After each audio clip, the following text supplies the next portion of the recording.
all you Muslims are going to end up in hell, according to chapter 19, verses 71 to 72. It's a decree, and only the God-fearing will come out. So I don't know what you're smoking. Maybe you're stoned on the black stone.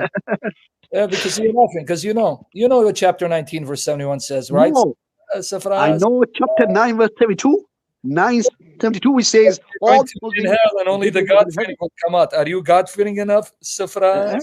Chapter 9, verse 72, it says, 19, all believers are in heaven. Chapter 19, 71, 72, Safras.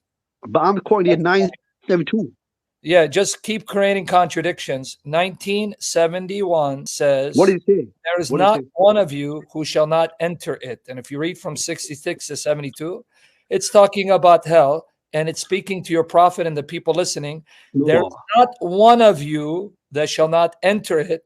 This is a decree of your Lord. And then it says, then we will take out the God-fearing from among them and leave the evildoers hobbling there. So everyone's going in there, even the God-fearing. No. In fact, if you want to open up, let me give you the commentary on that.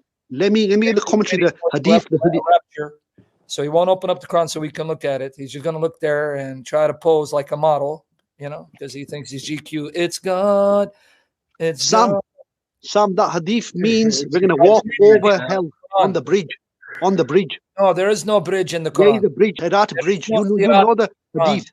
Number one. So you're just talking over. There is no sirat in the Quran. And second, it's in the hadith. We follow Quran and hadith. Some we follow Quran and hadith. Because it takes you like 6 hours to open up the Quran. Yeah, what you mean? The verse? He's talking about the bridge of Herat. We're going to walk over hell. There is no bridge in the Quran. I'm going to challenge me. I'm more knowledgeable. Some is in the hadith. You know it. Give me the ayah. 1971, right? Yeah. Now, I can get a word in besides this guy keep yelling. This is why I block Safras, because he keeps. Wait. Relax. I thought y'all was best friends. Debate me instead. He doesn't know what he's talking about. Debate me instead. Exactly. Well, Bahara, if I debate Avery, he just asked me a question, about the going to hell. Brother, you're embarrassing us. Don't do this, man. You see that, Safras, the Muslim saying, "Shut your pie hole." He's not brother. You're embarrassing it. You're not representing. He's not even a Muslim. The clown. Are you not a Muslim?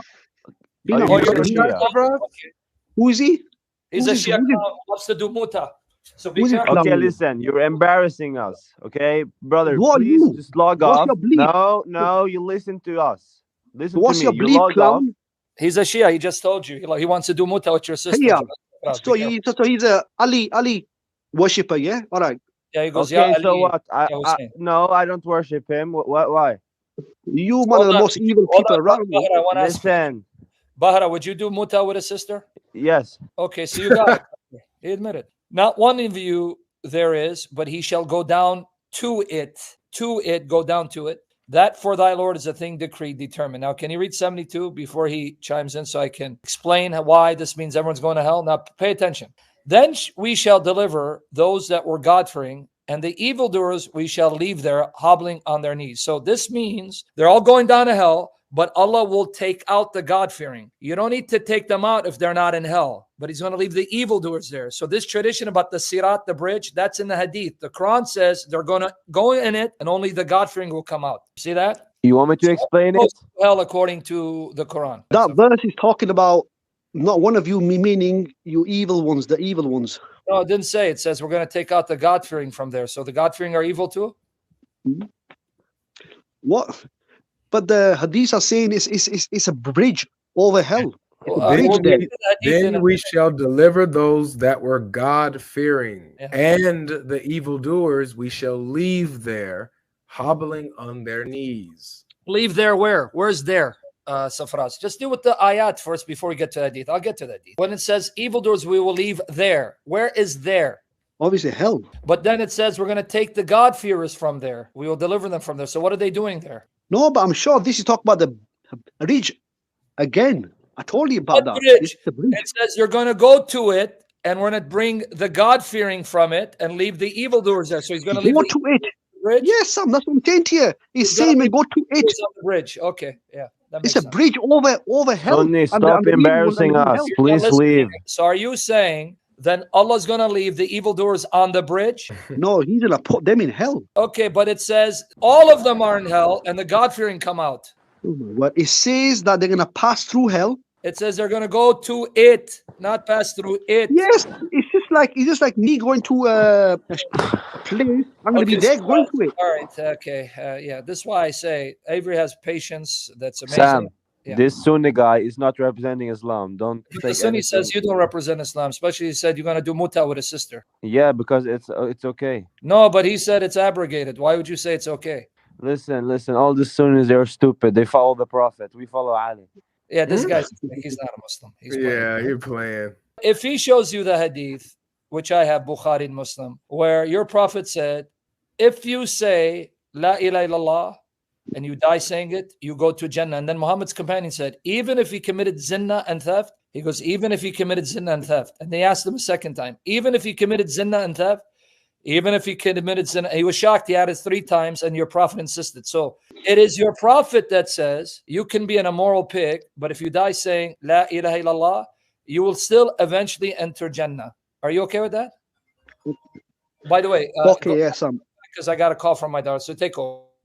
But this is what we just accomplished here with you, Safraz. That you was okay with this hadith.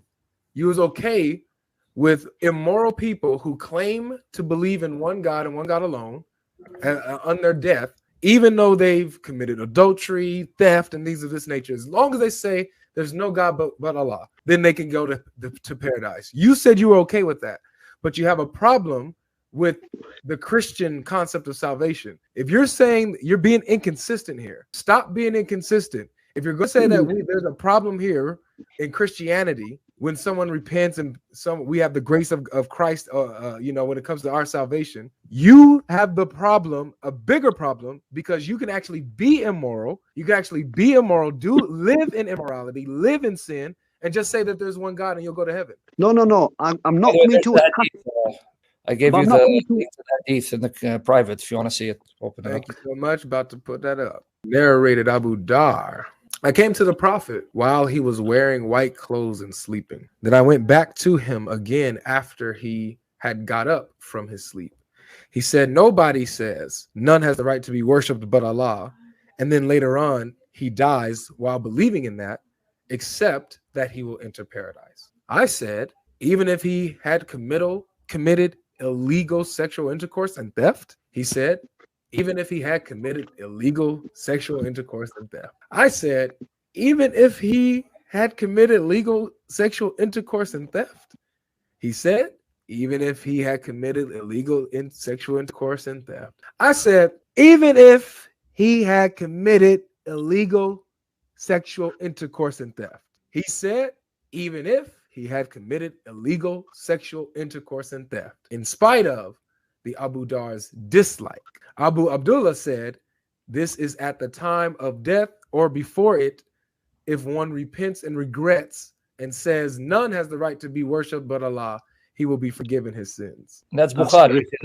That's Bukhari. Yeah, but you didn't get it. You can say this at the final moments of your life and still you'll enter paradise, even if you live like an immoral pig. What you're not getting. This is the time of death or before if he repents and regrets. He has to repent and regret from it. Doctor tells me you got 1 week to live. I'll be regretting it after living like a pimp and an immoral douchebag. Did you catch? Even Abu Dhar said, well, wait, what if he committed zina and he stole? Don't worry about it. If he says it from his heart, he will enter paradise. So what are you not getting? No, but some people have heart attacks and they don't even have a chance to even repent. They get a heart attack and bang, drop on the floor and they get killed. But don't worry about it. You know why? It sucks being them because it's still, if they were Muslim, but they didn't repent. You just said it, by the way, and we heard you, and this in the hadith. On the day of judgment, Muhammad will bring out every Muslim from hell, no matter how evil, even those who haven't done a single good deed. And I have the hadith from Bukhari to show you. Yeah, that's true, Don. See, did you hear what he said, guys? Yeah. Yes. there will be that punishment of hell will be.